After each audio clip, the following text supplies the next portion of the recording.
شيعة آل أبي سفيان: إن لم يكن لكم دين وكنتم لا تخافون المعاد كونوا أحرارا في دنياكم، ارجعوا إلى أحسابكم، كونوا عربا. كم أنتوا إذا عرب علي من مروعين عيالي وأطفالي، ما عندكم غير أنتوا، أنا الذي أقاتلكم. عند ذلك انكفأت عليه الخيل والرجال، وأخته زينب تبعث بصوتها من هجمة خيول العدا ولحدود المخيم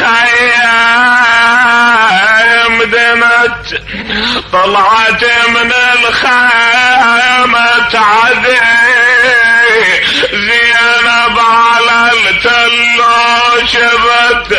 صاحت يا ابو الشمادل يا روحك الطيبة ظهرت، خويا ان شانك حينت